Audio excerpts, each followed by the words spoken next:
तो बच्चों, कक्षा 12 के रसायन विज्ञान के 10वें अध्याय में आज का विषय है हैलो एल्केन एवं हैलो एरीन के भौतिक गुण।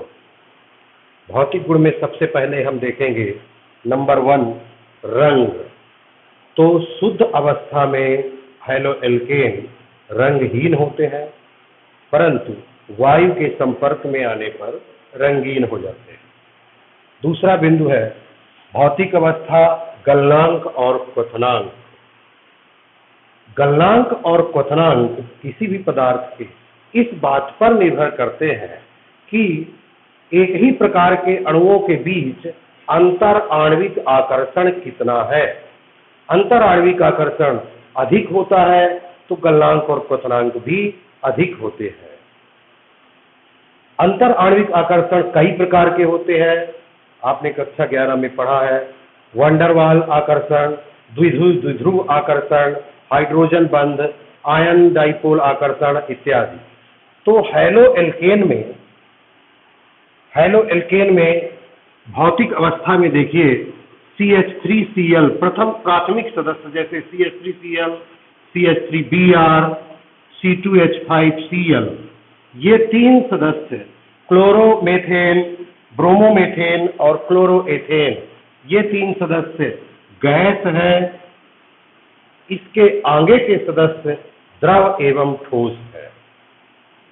हैलो एल्केन के अणुओं के बीच RX बंध होता है। X का मतलब है फ्लोरीन, क्लोरीन, ब्रोमीन और आयोडीन। इसकी ऋण विद्युतता एल्किल समूह के कार्बन की ऋण विद्युतता से अधिक होती है, जिससे ये साझे के इलेक्ट्रॉन जोड़े को अपनी ओर आकर्षित कर लेता है और इस पर आंशिक ऋण आवेश और इस पर आंशिक धन आवेश उत्पन्न हो जाता है। इस प्रकार हैलो एल्केन के अणु द्विध्रुवित हो जाते हैं। तो हैलो एल्केन के विभिन्न अणुओं के बीच वंडरवाल आकर्षण के साथ साथ द्विध्रुव आकर्षण भी उत्पन्न हो जाता है, अर्थात अंतर आणविक आकर्षण बढ़ जाता है। यही कारण है कि हैलो एल्केन के क्वथनांक समान अणुभार वाले एल्केन की तुलना में उच्च होते हैं, क्योंकि एल्केन के अणुओं के बीच केवल वंडरवाल आकर्षण पाया जाता है, जबकि हैलो एल्केन के अणुओं के बीच वंडरवाल आकर्षण के साथ साथ द्विध्रुव आकर्षण भी उत्पन्न हो जाता है। हैलो एल्केन के क्वथनांक अणुभार में वृद्धि होने के साथ साथ बढ़ते हैं। अणुभार में वृद्धि के साथ बढ़ते हैं, क्योंकि जैसे जैसे R पोर्शन बड़ा होता जाता है, जैसे CH3Cl की बात करें तो इससे अधिक होगा क्वथनांक C2H5Cl का, इससे अधिक होगा क्वथनांक C3H7Cl का, क्योंकि R पोर्शन में वृद्धि होने के साथ साथ वंडरवाल आकर्षण का मान बढ़ता जाता है। इसी कारण हैलो एल्केन के क्वथनांक भी अणुभार वृद्धि होने के साथ साथ बढ़ते जाते हैं। हैलो एल्किल ग्रुप समान होने पर, यदि R समान है सभी में, एल्किल ग्रुप समान होने पर इनके क्वथनांक में फ्लोराइड से आयोडाइड तक वृद्धि होती है, अर्थात एल्किल ग्रुप समान होने पर इनके क्वथनांक में वृद्धि का क्रम इस प्रकार है RF अर्थात फ्लोरोएल्केन से अधिक फ्लोरोएल्केन का, क्लोरोएल्केन से अधिक ब्रोमोएल्केन का और उससे अधिक आयोडोएल्केन का।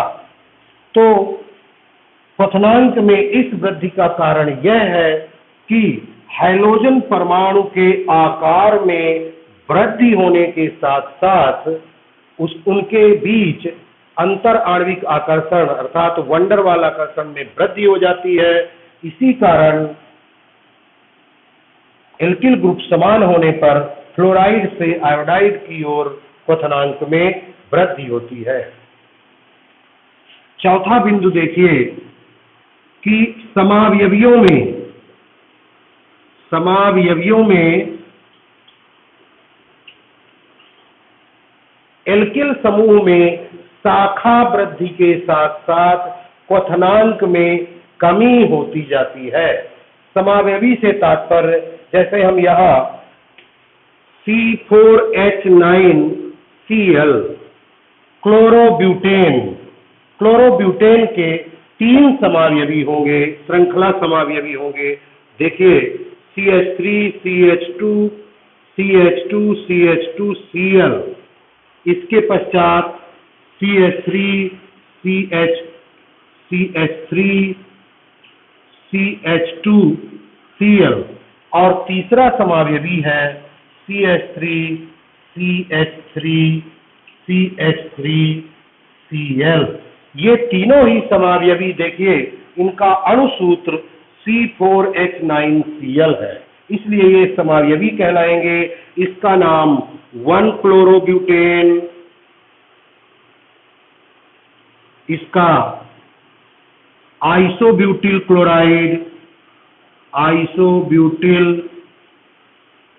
क्लोराइड और इसका 2-मेथिल प्रोपेन, 2-क्लोरो 2-मेथिल प्रोपेन। जैसे जैसे श्रृंखला में शाखा बढ़ती है, R में शाखा बढ़ने के साथ साथ क्वथनांक कम होता जाता है।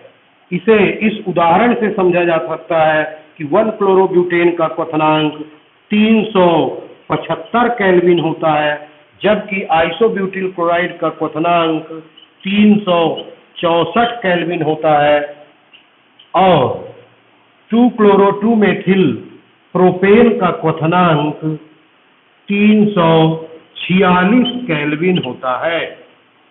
तो क्वथनांक के इस मान से आप समझ सकते हैं कि स्पष्ट है कि शाखा बढ़ने के साथ साथ क्वथनांक में कमी होती जाती है। अब हम पढ़ेंगे हैलोएरीन के क्वथनांक। हैलोएरीन में सबसे प्रमुख उदाहरण है क्लोरोबेंजीन।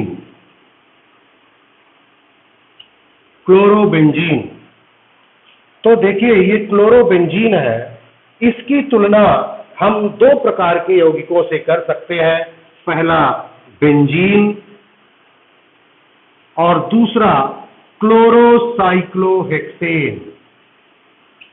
इसमें देखिए ये रिंग नहीं है, अर्थात 3 डबल बॉन्ड इसमें नहीं है। इसका नाम है क्लोरोसाइक्लोहेक्सेन और ये क्लोरोबेंजीन और ये बेंजीन। तो बेंजीन की तुलना में क्लोरोबेंजीन का क्वथनांक अधिक होता है, क्योंकि बेंजीन के अणु में ध्रुवणता नहीं होती। क्लोरोबेंजीन में क्लोरीन जुड़ा होने के कारण ये अपने इलेक्ट्रॉन जोड़े को, साझे के इलेक्ट्रॉन जोड़े को अपनी ओर खींचता है, अणु द्विध्रुवित हो जाता है, इसलिए अंतर आणविक आकर्षण में वृद्धि हो जाती है।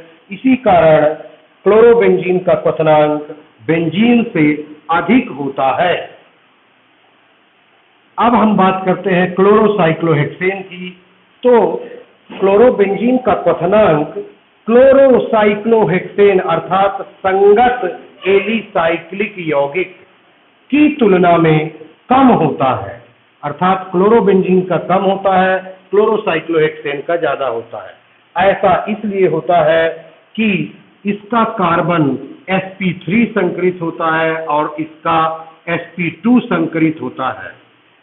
sp2 संकरित कार्बन की ऋण विद्युतता sp3 संकरित कार्बन से अधिक होती है। अतः ये जिस प्रकार क्लोरीन अपनी ओर खींचता है, थोड़ी मात्रा में ये कार्बन भी अपनी ओर खींचता है, जिससे ध्रुवणता अधिक उत्पन्न नहीं हो पाती, जबकि क्लोरोसाइक्लोहेक्सेन में ध्रुवणता पर्याप्त मात्रा में उत्पन्न होती है। इसी कारण अंतर आणविक आकर्षण का मान क्लोरोसाइक्लोहेक्सेन में अधिक हो जाता है, इसलिए क्लोरोबेंजीन का क्वथनांक क्लोरोसाइक्लोहेक्सेन से कम होता है। इसे हम उदाहरण से भी समझ सकते हैं। इसका क्वथनांक 81 डिग्री सेल्सियस होता है, जबकि इसका क्वथनांक 131 डिग्री सेल्सियस होता है और इसका क्वथनांक 142 डिग्री सेल्सियस होता है। क्वथनांक के इस मान से स्पष्ट है कि इनके क्वथनांक का क्रम क्या है। हम डाई हैलो एल्केन की बात करें। डाई हैलो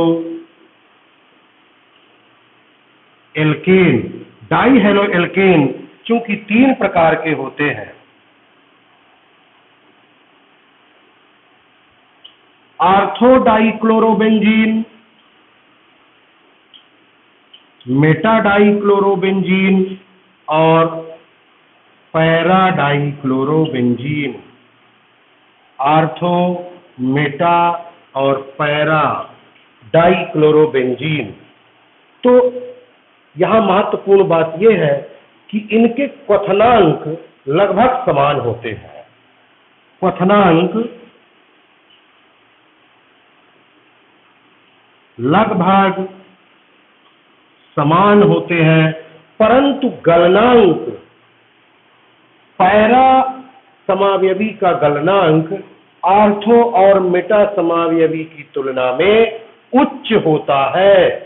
और इसे हम उदाहरण से भी समझ सकते हैं। इसका गलनांक 256 केल्विन होता है, इसका गलनांक 249 केल्विन होता है, जबकि पैरा समावयवी का गलनांक 323 केल्विन होता है।